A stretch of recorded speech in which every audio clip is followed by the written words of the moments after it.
What's up everybody? In today's video, I want to look at Iris Energy. We did just get a mining update. So we're going to go over that. We're also going to look at Iris on the chart.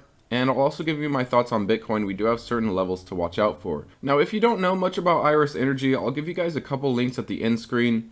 Some previous videos kind of going into them in a little more detail. But let's get started on this video. If you like these kinds of videos, consider hitting the like, subscribe, ring the notification bell. Definitely helps me out a lot. Consider checking out the links down below. There's a lot of links to some free stocks and cryptos. It helps you out and it helps me out. And if you want to show your support, consider joining my YouTube membership. I'm going to try to build it out a little bit more, potentially give more updates, add a few features, all that kind of stuff. But let's get started on Iris Energy. IREN is the ticker. Now here's their monthly mining update. It did just drop today as of this upload, November 7, and I will leave it down below for you guys in the description. Now we have some key highlights to look at. Their current operating exahash is right around a 5.6, specifically 5,571 PH or petahashes. And compared to October, you can see their hash rate did grow by a very thin line. However, their Bitcoin mining did drop just a tad. In September, they mined 390 Bitcoin, whereas in October, they mined 376. And this is likely due to difficulty increasing as Bitcoin's price has been rising. You can see their revenue for Bitcoin throughout October was right around 29,000. I do expect a better update in November. As long as Bitcoin stays over 30,000, we should see an increase in revenue per Bitcoin. And we'll check out Bitcoin on the chart in a little bit here. There are some levels to watch there, but their revenue did grow month over month when looking at September to October, and their electricity costs per Bitcoin have risen as well as mining difficulty has grown. We also have an update on their generative AI workloads. We'll go over that in a second here, but they also mentioned that their near-term expansion to 9.4 exahash is on track, and they acquired 1.4 exahash worth of the latest generation Bitmain S21s, which from a terahash standpoint, they are paying $14 per terahash with an equivalent of 2 terahash deferred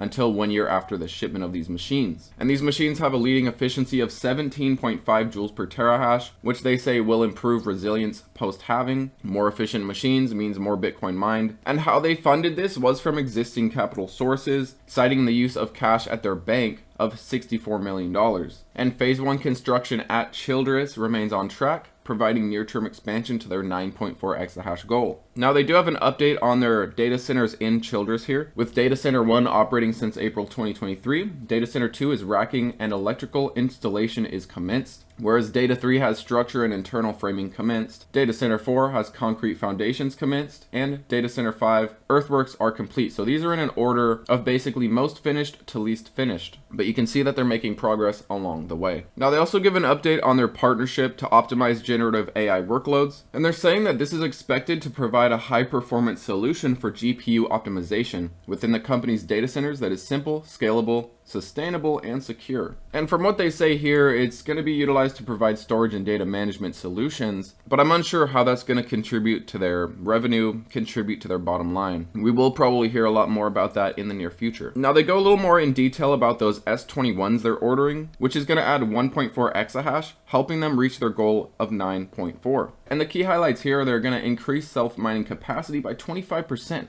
from 5.6 to 7 exahash. And the total cost of this is going to be 19.6 million. But keep in mind this 4 here, when you go down, you'll see number 4. And this purchase price excludes shipping and taxes. So keep that in mind. The total cost is going to be a little bit higher than what they say. Now that doesn't change it drastically, but I did just want to give you guys that disclaimer, let you know it's not just 19.6 million. You got to consider taxes and shipping. But these miners mine at a very efficient rate, 17.5 joules per terahash, and they say this should help their resilience post-halving, keeping the price of Bitcoin mining lower as more and more companies enter the space, causing higher difficulty levels. And as they said, they're going to fund this purchase with the cash in their bank, also mentioning that they currently have no debt, and they're also going to source some of the money from operating cash flow. They showcased their Childress, Texas site to 7 coverage banks on an analyst site visit. So there are currently eyes on this company. They're seeing what's going on here. We will likely see a lot of these analysts, a lot of these companies watching Iris Energy start entering into it as the chart starts looking more bullish. And they also have kind of a table here that shows you basically their mining capacity and their expected growth. And you can look at all their different sites. They have sites in Canada, they have sites in Texas,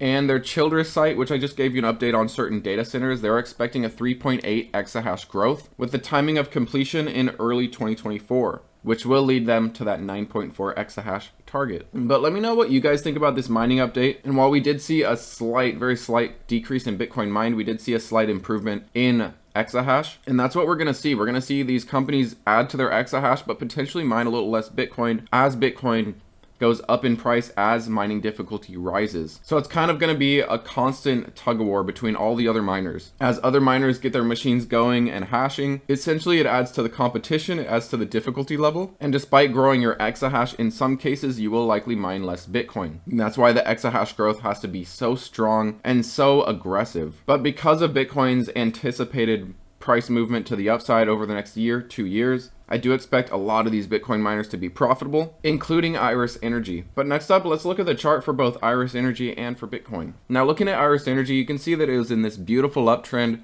Once it broke the support of this uptrend, this ascending support line, you can see we had a definite reaction to it. And another thing that we just saw was a death cross. And we recently hit lows that we saw back in June of 2023. So if you believe in this company long term, you're getting discounted prices back to where they were in the summer, back when Bitcoin was like 20 something thousand. Now they are going to be reporting earnings, and this is going to be the period ending in September, kind of similar to CleanSpark if you watched my video yesterday. I expect the October, November, December quarter to be much better. Huge growth in revenue there, whereas this quarter they're expecting pretty much the same revenue they saw last quarter. But I'm going to definitely be listening to this earnings call, and I do expect that their guidance for next quarter is going to be a huge growth in revenue, potentially somewhere around $45 to $50 million.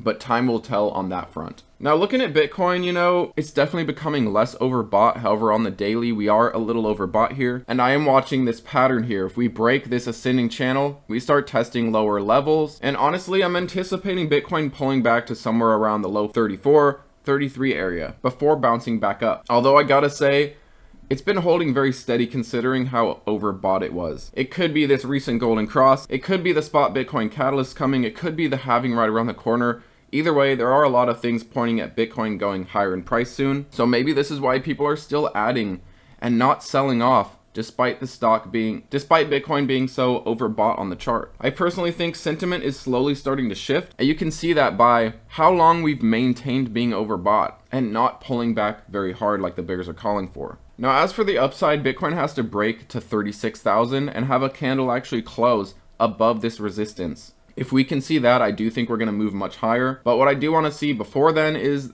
the RSI to cool down a little bit. And if we potentially break this pattern, pull back to like right at 34,000, just a hair under 34, that could likely bring that RSI closer to neutral, which on the next move will give us a huge breakout, potentially towards $40,000. So I am anticipating a larger move to the upside with Bitcoin soon. However, I'm unsure if we're just going to trade sideways from here and bounce, or if we're going to pull back a bit, potentially test 33,000 or so, trade a hair under 34,000 for a while before resetting that RSI, giving us a chance to get a nice move to the upside. I'd rather see a move to the upside later rather than sooner, because if we see that move now, we'll become too overbought and likely take it all back, go back to where we are currently. But let me know what you guys think about this Iris Energy mining update. Let me know what you think about Bitcoin. Are you currently buying Iris Energy? What other Bitcoin miners are you buying? I think now is a great time to really start looking at all the Bitcoin miners, seeing what you want to buy, and slowly accumulating as we get closer and closer to the halving. But to me, sentiment is starting to change, and despite seeing such an overbought RSI on Bitcoin, it is still holding relatively strong. But thanks again, as always, for watching, guys. I appreciate you, and I'll see you next time.